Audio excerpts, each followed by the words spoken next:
Tuhan, kalau ketika kami menyanyikan pujian ini, Engkau mendapati kami menyanyikannya tidak dengan sungguh-sungguh dari hati kami, tetapi hanya dari bibir mulut kami saja.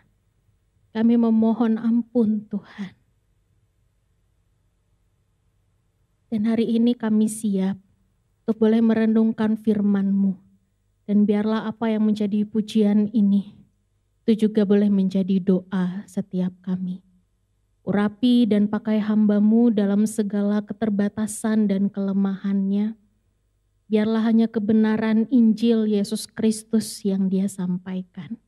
Allah Roh Kudus kuasai hati dan pikiran kami, supaya kami bisa benar-benar fokus pada firman-Mu pagi hari ini.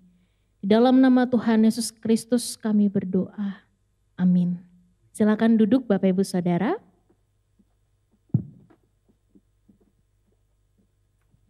Shalom, selamat pagi. Bagaimana kabarnya di awal bulan Bapak Ibu? Kayaknya yang tersenyum cuma Ci Grace ya. Ya Ci, bahagia Ci awal bulan Ci.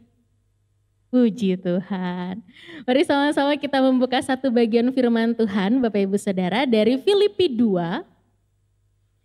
Filipi 2 ayatnya yang pertama sampai ayatnya yang ke-11. Filipi 2 ayat yang pertama sampai ayat yang ke-11. Tetapi yang akan kita baca ayat 1 sampai ayat 5 saja Bapak Ibu Saudara. Karena tadi setengahnya sudah dibaca waktu sebelum lilin dimatikan, gitu ya.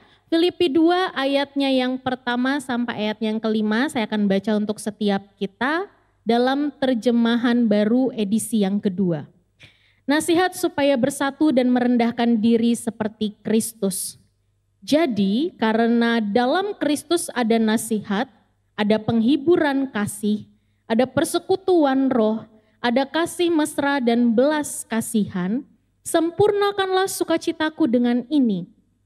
Hendaklah kamu sehati sepikir dalam satu kasih, satu jiwa, satu tujuan, tanpa mencari kepentingan sendiri atau pujian yang sia-sia. Sebaliknya hendaklah dengan rendah hati yang seorang menganggap yang lain lebih utama daripada dirinya sendiri. Ayat 4, janganlah tiap-tiap orang hanya memperhatikan kepentingannya sendiri tetapi kepentingan orang lain juga. Hendaklah kamu dalam hidupmu bersama menaruh pikiran dan perasaan yang terdapat juga dalam Kristus Yesus. Sampai di sini pembacaan firman Tuhan kita. Bapak Ibu Saudara, saya punya sebuah video. Sebenarnya ini iklan sebuah hotel begitu ya. Tapi coba kita anggap diri kita ada di video tersebut.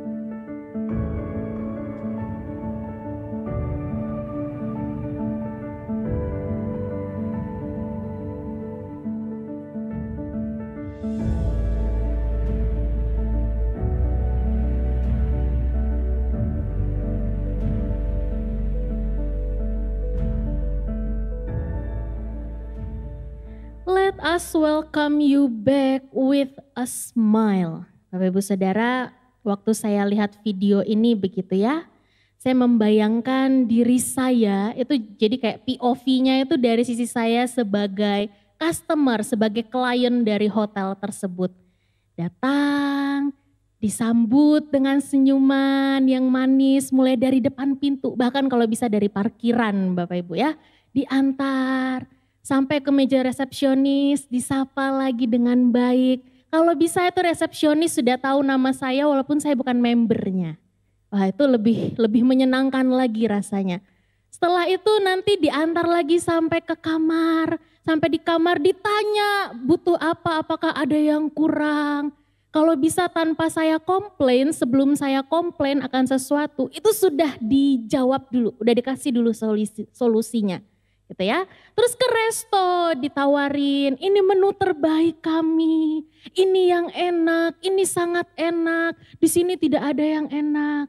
Lalu ketika saya pengen main ke area kolam renangnya, oh silakan di sebelah sini Bu Yosi, ini sudah ada bantalnya, sudah ada handuknya, oh ini gratis orange juice, free refill seumur hidup.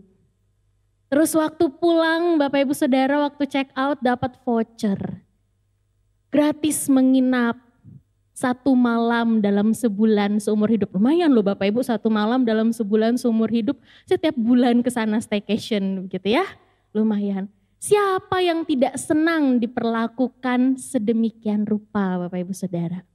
Siapa yang tidak senang dilayani dengan baik oleh orang lain? Bayangkan waktu kita masuk ke gereja ini, para penyambut itu tidak hanya berdiri di depan, selamat pagi, tapi kita diantar ke kursi.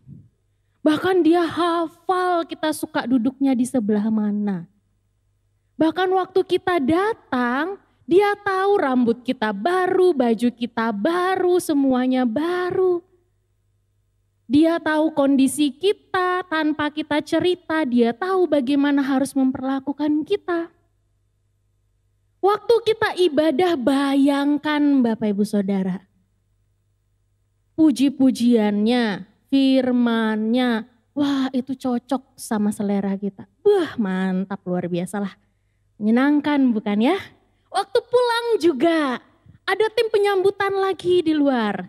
Kan gak mungkin saya bilang pengusiran kan, penyambutan di luar. Oh terima kasih sudah hadir, selamat hari Minggu, selamat hari Minggu. Selamat hari Minggu Bu Nila, bagaimana kabarnya? Oh pasti senang Bapak Ibu. Pasti sangat senang. Apalagi tiba-tiba kucuk-kucuk datang bidang penginjilan. Ini voucher di kantin, bukan 25.000 lagi, 100.000. 1 orang 1 voucher, bayangkan Bapak Ibu Saudara. Kok kayaknya enak banget ya. Saya sih secara pribadi sangat seneng Bapak Ibu kalau diperlakukan seperti itu. Saya punya 2 orang adik. Jaraknya ya sebenarnya enggak terlalu jauh. Sama yang di bawah saya itu 2 tahun, sama yang paling kecil 5 tahun. Perempuan dan laki. Sebagai seorang kakak, sebagai seorang anak sulung, saya itu senang sekali dilayani oleh 2 adik saya ini Bapak Ibu Saudara. Kadang saya berpikir terserah orang lain mau memperlakukan kayak apa bebas, termasuk mama papa bebas. Tapi 2 adik saya ini harus ikut maunya saya.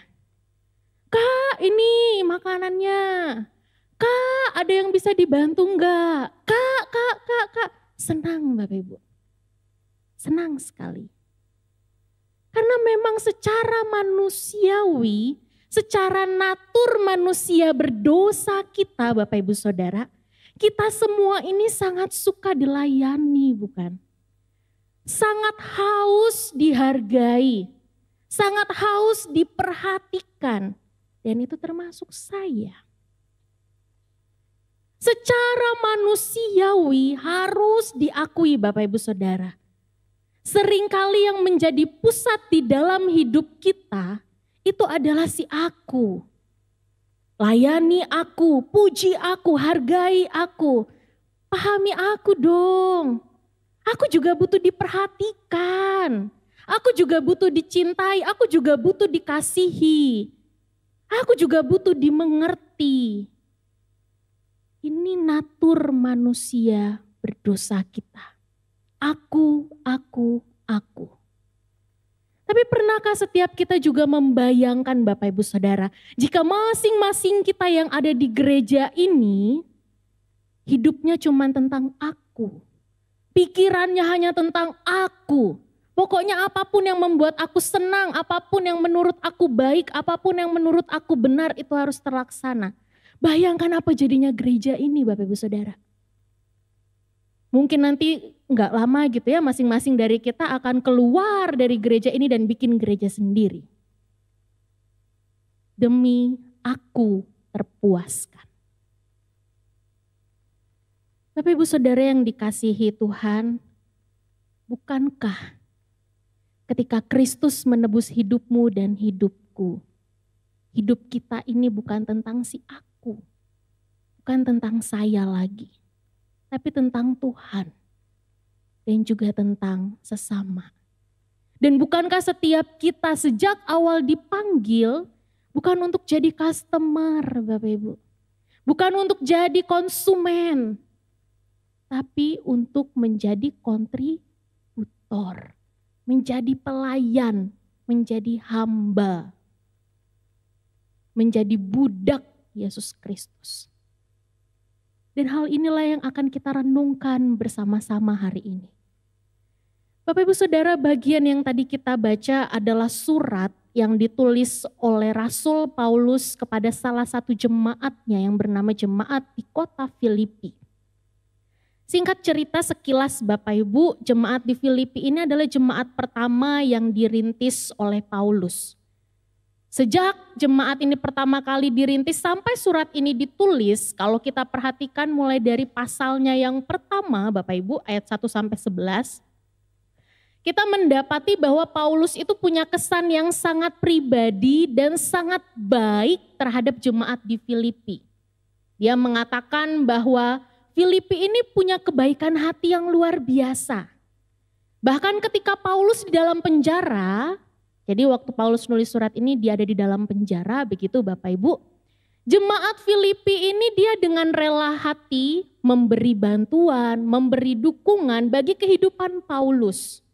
Dan tidak hanya itu, Paulus juga mengatakan bahwa jemaat ini adalah jemaat yang setia di dalam persekutuan dan pemberitaan Injil Yesus Kristus. Jemaat yang sangat baik, jemaat yang kalau kita cuma lihat pasal 1 tadi, kesannya sangat sempurna Bapak Ibu Saudara. Ucapan syukur Paulus bagi jemaat ini sangat banyak kalau dibanding dengan jemaat-jemaat yang lain. Korintus, Efesus, Galatia, Roma, nanti Bapak Ibu Saudara bisa baca surat-surat Paulus lainnya. Begitu ya. Namun Bapak Ibu Saudara, meskipun jemaat ini terlihat sangat baik, tetapi sebenarnya mereka adalah jemaat yang tidak sempurna. Setidaknya ada 2 pergumulan yang mengancam kehidupan jemaat ini. Yang pertama eksternal dari luar. Bapak Ibu Saudara, mereka ini adalah jemaat yang hidup di bawah kekuasaan Romawi. Yang kita tahu bersama, orang Romawi itu memandang kaisar sebagai Tuhan. Jadi bagi orang-orang atau masyarakat di bawah pemerintahan Romawi yang tidak mau menyembah kaisar, itu pasti akan menerima hukuman dan penganiayaan. Termasuk jemaat di Filipi. Apalagi mereka getol sekali dengan pemberitaan Injil. Wah, ini jadi incar-incaran pemimpin Romawi. Dan yang kedua Bapak Ibu Saudara, permasalahan yang muncul adalah dari internal. Dan bagian inilah yang disoroti oleh Paulus dalam pasalnya yang kedua. Apa yang terjadi di dalam jemaat Filipi? Mari kita lihat sekilas Filipi 4 ayat 2 Bapak Ibu Saudara. Filipi 4 ayat 2.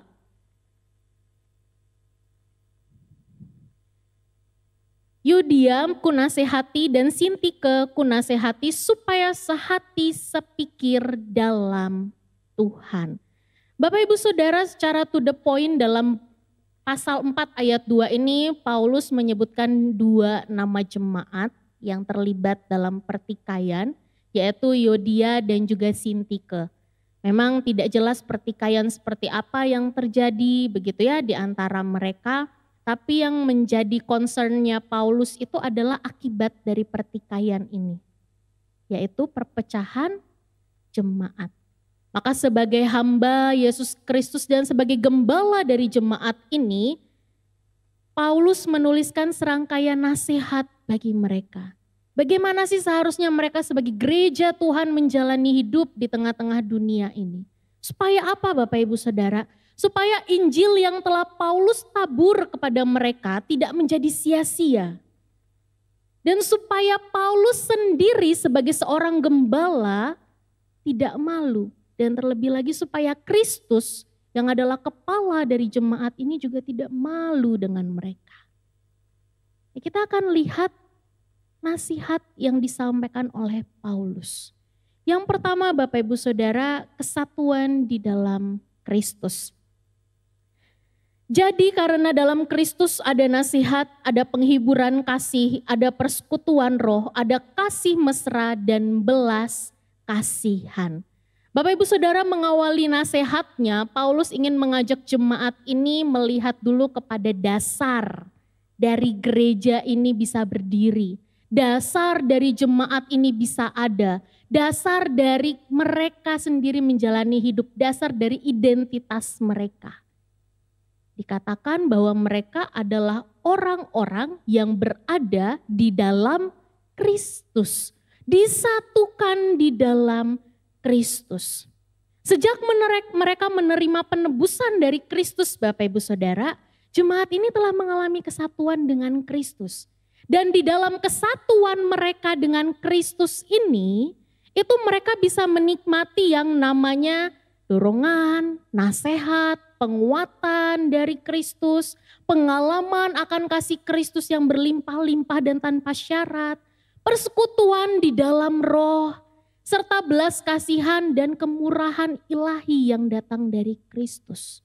Yang sebenarnya datang dari Kristus kepada mereka dan juga disalurkan dari mereka kepada orang lain.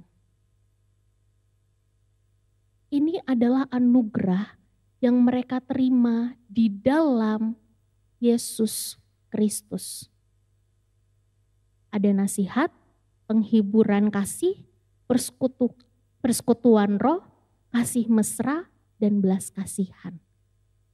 Maka bagi Paulus Bapak Ibu Saudara, kalau hal-hal ini sudah Allah berikan kepada mereka sebagai gereja di dalam Yesus Kristus, maka mereka tuh tidak pantas buat berantem.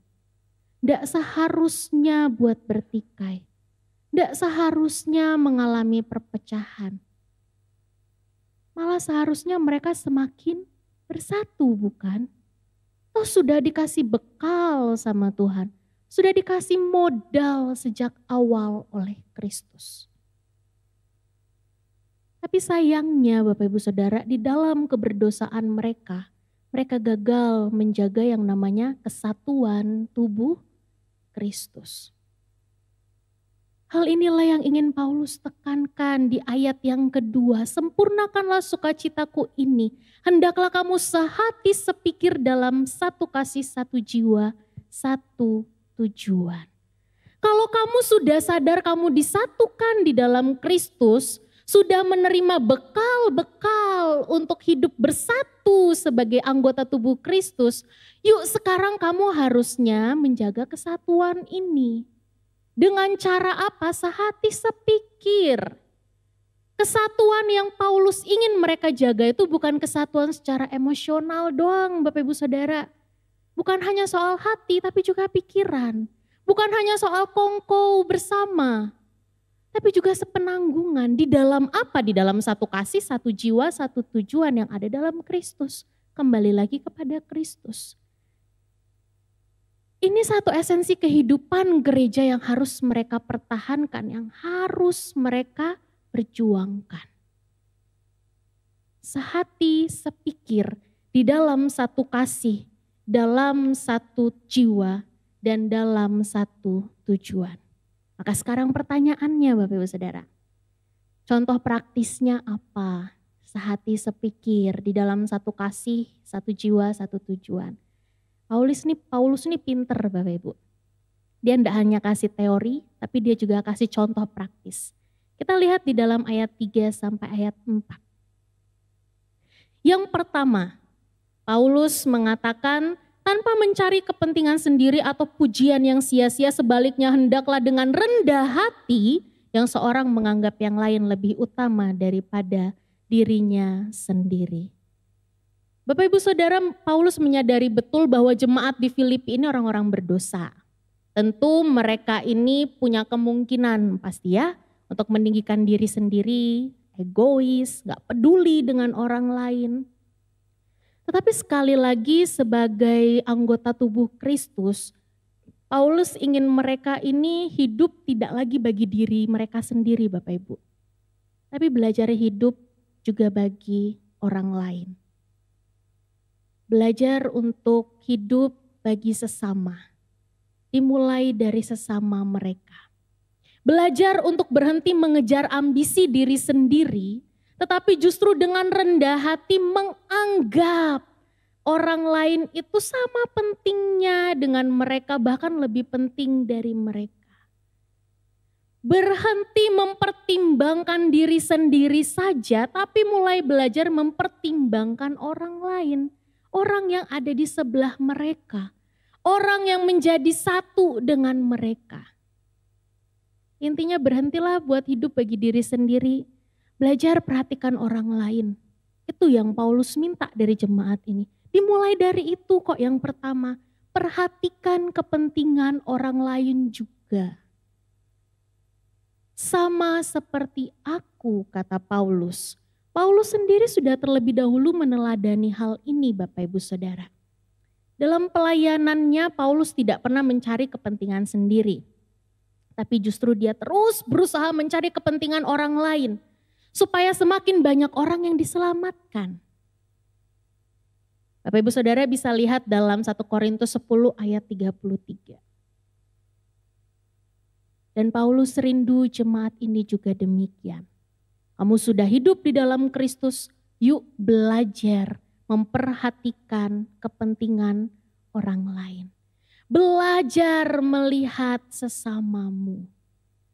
Yang kedua Bapak Ibu Saudara, tidak cuma memperhatikan,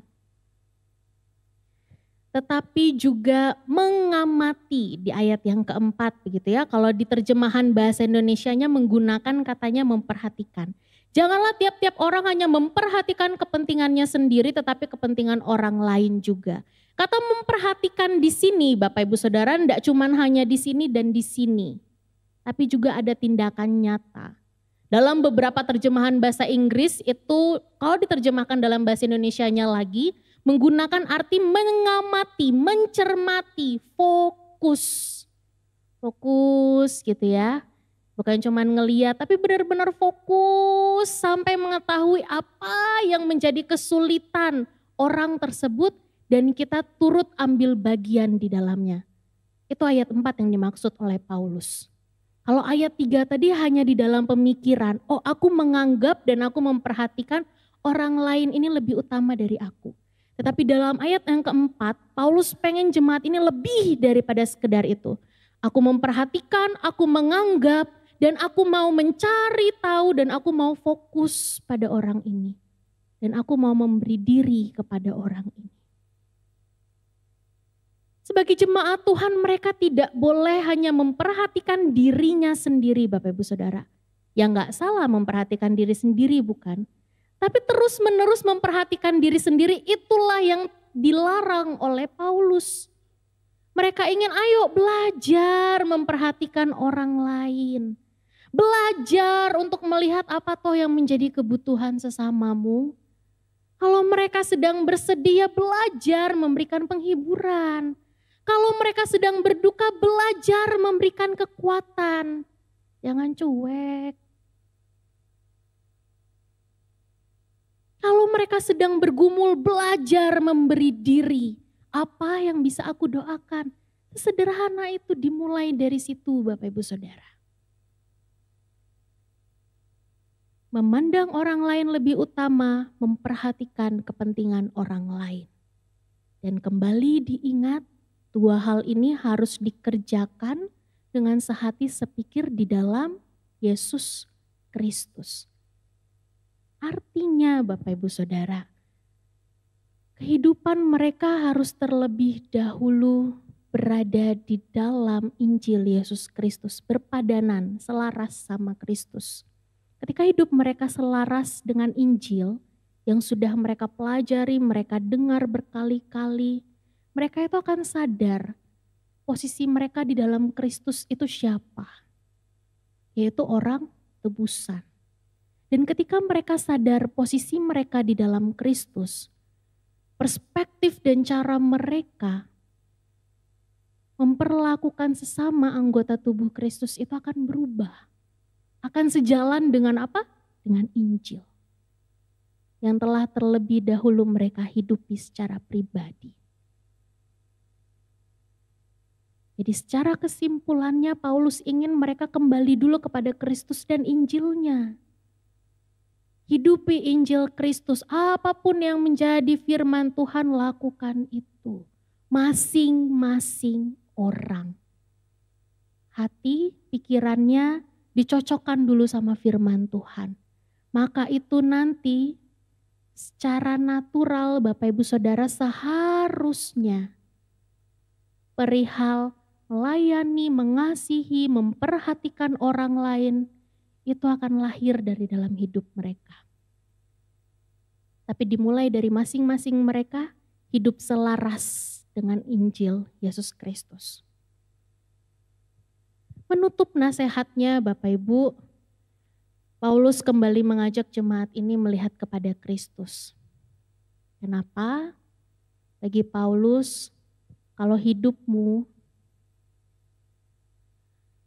didasarkan pada Injil Yesus Kristus, maka harusnya menjadi teladan adalah Kristus, bukan yang lain.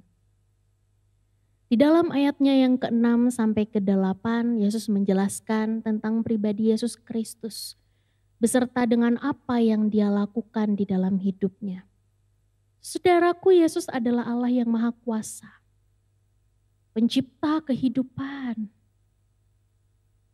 Ya Allah yang Maha Tinggi, tidak ada satupun pribadi di dalam dunia ini yang sama dengan Dia.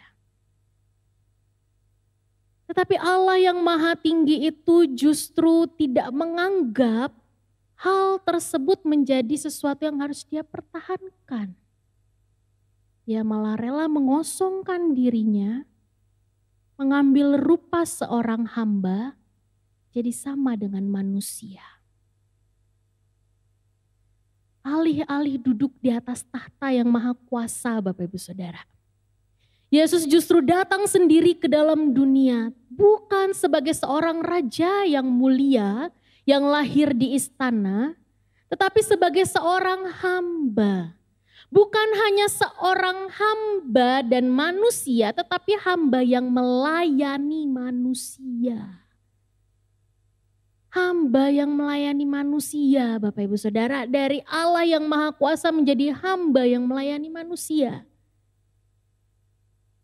Sikap Kristus yang tidak mau mempertahankan semua keistimewaannya sebagai Allah, ini merupakan wujud kerendahan hati yang luar biasa, bukan? Secara sukarela loh Yesus melakukannya, dia tidak menggunakan apa yang berhak dia gunakan. Sekali lagi dia berhak menggunakannya, tapi dia tidak memilih menggunakannya. Dia rela melepaskan hak-hak prerogatifnya sebagai Allah dan memilih menjadikan dirinya itu terbatas dalam banyak hal, Bapak Ibu Saudara. Dia menjadikan dirinya sebagai pribadi yang bergantung total pada Bapanya yang di sorga. Walaupun sebenarnya secara natur ilahi dia itu sempurna. Dia tidak membutuhkan pertolongan siapapun di luar dirinya. Bahkan dia rela merengkuh kematian yang paling merendahkan dan menyakitkan di atas kayu salib. Itulah teladan yang Yesus Kristus berikan. Dia adalah Allah yang mau melayani manusia. Dia adalah Allah yang mau memperhatikan, mengamati, mencermati dan fokus pada manusia. Bahkan dia adalah Allah yang mati bagi manusia, Bapak Ibu Saudara. Dan di ayat yang ke-9 sampai ke-11, Paulus mencatat bahwa Allah meninggikan Kristus. Yesus menerima kemuliaan bukan dari pintu aku, bukan dari pintu kesombongan, keangkuhan, kecuekan. Enggak Bapak Ibu. Yesus justru menerima kemuliaan dari Allah Bapa dari pintu kehinaan, kematian dan pelayanan yang setia. Dan Bapa memberikannya hormat, nama di atas segala nama. Dan kuasa sehingga seluruh makhluk yang di bumi ini bisa tunduk kepadanya Bapak Ibu Saudara. Dan semua bangsa dan bahasa akan mengakui kerajaannya. Pada akhirnya jalan kerendahan hati yang ditempuh oleh Yesus itu nanti akan berujung pada kemuliaan bagi Allah. Cara berpikir seperti inilah, kacamata hidup seperti inilah yang Paulus ingin jemaat Filipi miliki. Kalau sudah di dalam Kristus, mari kita jaga kesatuan yang telah Kristus berikan. Dengan cara sehati sepikir, belajar melayani orang lain. Karena Kristus sudah terlebih dahulu melayani engkau dan saya. Bapak Ibu Saudara yang dikasihi Tuhan, sekitar 2 minggu lalu, lebih mungkin ya, salah satu gigi depan saya yang bagian bawah, satu doang Bapak Ibu, satu potongan gigi saja gitu. Berasa sakit dan ngilu. Mulai berasanya itu sebenarnya dari area gusi bagian dalam, lalu berasa ke gigi. Kadang saya suka getok-getok sedikit gitu ya, pakai kuku, ya sakit ya, ngilu ya. Tapi setelah dipikir-pikir saya enggak salah makan, gak kurang minum, vitamin C ya juga berlimpah ruah gitu ya. Membersihkan gigi juga rutin, jadi saya bingung Bapak Ibu Saudara. Bingung ini kenapa gigi saya, tapi saya ngerasa sangat tidak nyaman. Cuman saya berusaha untuk, sudahlah nanti juga hilang sendiri. Terus saya nggak ada makan yang macem-macem gitu ya. Sampai tiba hari Kamis Bapak Ibu, di mana hari saya harus ke sekolah. Mengajar anak-anak. Saya berangkat persiapan seperti biasa. Dah nih ngilu nggak apa-apa, saya coba abaikan. Mengajar kelas pertama, kelas kedua, masuk kelas ketiga Bapak Ibu. Saya ngerasa ngilunya ini tuh kok makin parah. Benar-benar jadinya itu sangat nggak nyaman. Satu gigi doang loh, satu potong gigi ini, tapi tuh anggota tubuh saya tuh merasa nggak nyaman, sangat terganggu. Saya ngajar juga jadinya nggak fokus. Mau makan di kantin juga serba salah gitu ya. Nanti takut tiba-tiba lagi ngunyah, ternyata giginya rusak copot, kan lucu ya di sekolah gitu. Sampai pada akhirnya Bapak Ibu Saudara saya pulang, lalu saya istirahat, minum obat supaya bisa tidur. Dan besoknya saya istirahat di rumah. Kalau dipikir-pikir Bapak Ibu Saudara, anggota tubuh saya yang sakit itu hanya satu batang gigi. Bayangin gigi saya itu ada berapa di dalam mulut, ini satu doang yang sakit. Dan itu seluruh anggota tubuh saya itu bisa kasih sinyal gak nyaman, gak enak untuk beraktivitas. Bisa nyerinya sampai kepala, bisa nyerinya kemana-mana gitu ya. Mau tidur susah, udah pas tidur nyenyak enak, bangun ngilu lagi juga tidak enak. Perkara satu batang gigi, tumbanglah seluruh badan. Padahal kalau dilihat dari luar, fisik saya baik Bapak Ibu. Saya enggak pucet, saya enggak lemas. Terlihat sangat baik-baik saja. Tapi di dalam ini sakitnya bukan hati ya Bapak Ibu, sini. Di dalam sini sakitnya luar biasa. Bapak Ibu Saudara, seperti inilah kurang lebih gambaran tubuh Kristus. Setiap kita punya bagian dan perannya masing-masing di dalam tubuh Kristus, yaitu gereja Tuhan. Ada yang tangan, mata, kaki, rambut, gigi gitu ya. Macem-macem. Tapi bayangkan kalau ada satu bagian kecil saja dari tubuh ini yang rusak, yang sakit. Entah karena pertikaian, cekcok salah paham, gontok-gontokan, saling menjatuhkan, cuek satu dengan yang lain. Dari luar Bapak Ibu Saudara, tubuh ini terlihat baik-baik aja kok. Orang-orang di luar tubuh Kristus ini akan ngelihat, oh baik. Karena yang sakit di dalam. Tapi kita yang berada di dalam, rasanya enggak nyaman bukan? Gak nyaman, gak enak. Dan bisa-bisa tubuh ini pun rusak semuanya. Seperti nasihat kepada jemaat di Filipi, nasihat ini juga diberlakukan bagi engkau dan saya Bapak Ibu Saudara sebagai gereja Tuhan. Kita bersyukur gereja ini dikenal sebagai gereja yang baik, pengajaran baik, gedung baik, secara kondisi keuangan sebenarnya kita baik Bapak Ibu. Fasilitas baik.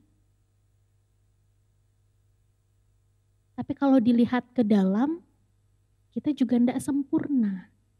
Permisi tanya, berapa banyak di antara kita yang masih cuek satu dengan yang lain?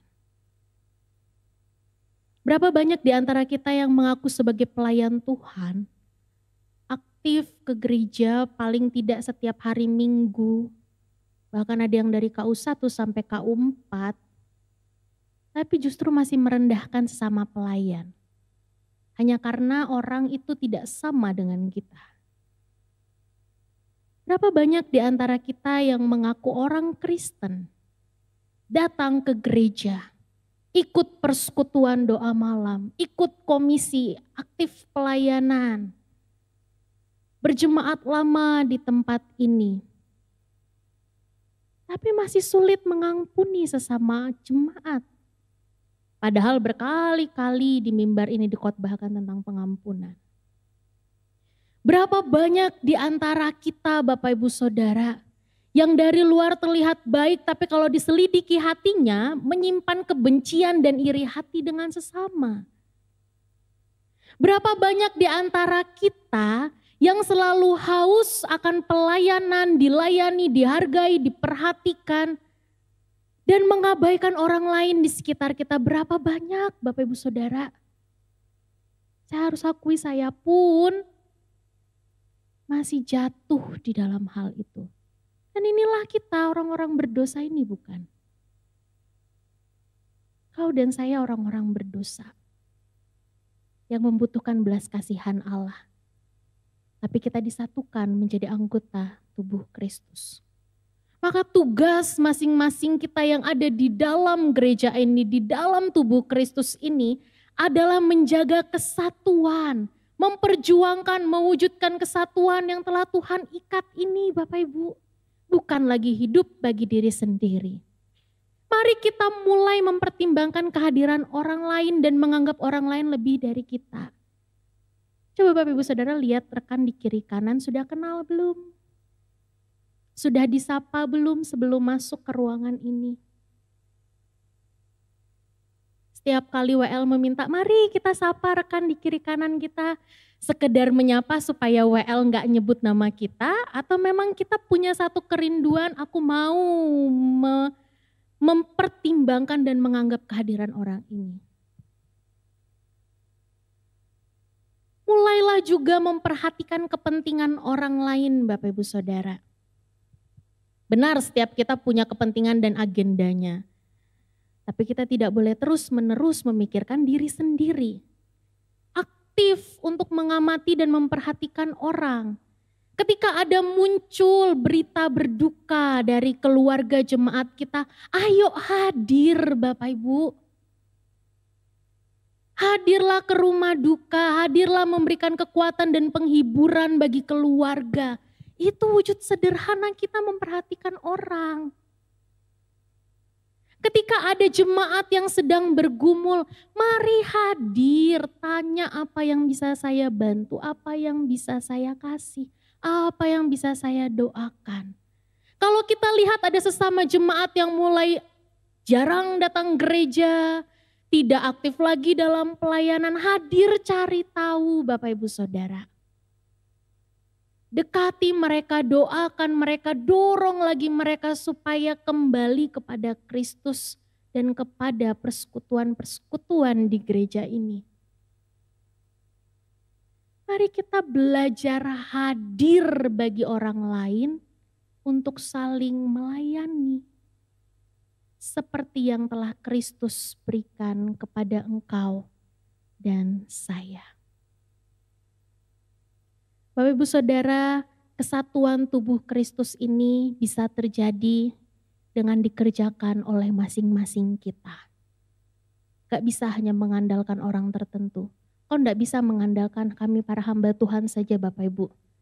Kami datang dan bisa pergi. Tapi jemaat adalah orang-orang yang memang tertanam di tempat ini. Dan itu usaha bersama. Namun terlebih dahulu, mari kita belajar hidup kita selaras dengan Injil.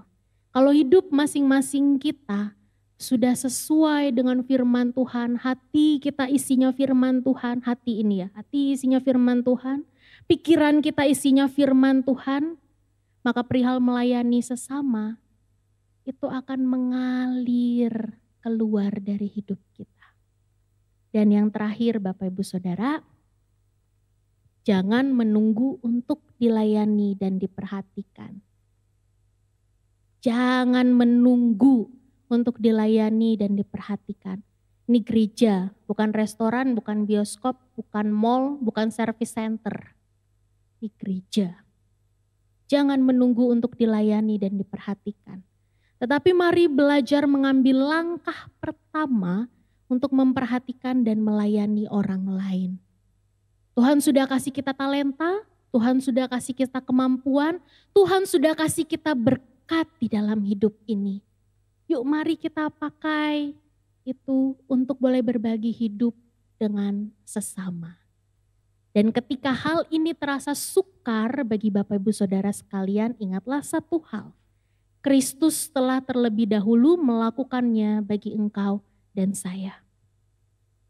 Maka kita bisa memohon pertolongannya dan belas kasihannya untuk hidup meneladani kerendahan hati Yesus Kristus. Mari kita berdoa.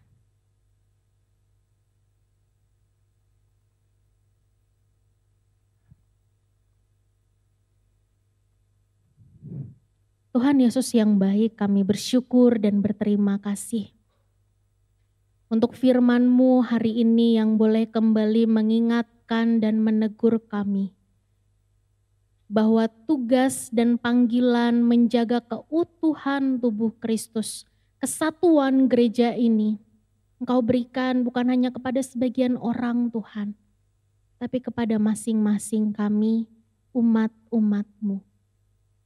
Terima kasih Engkau telah mengingatkan kami sekali lagi bahwa kami harus sehati sepikir di dalam Engkau, saling melayani, saling memperhatikan satu dengan yang lain, bersedia memberi diri bagi sesama.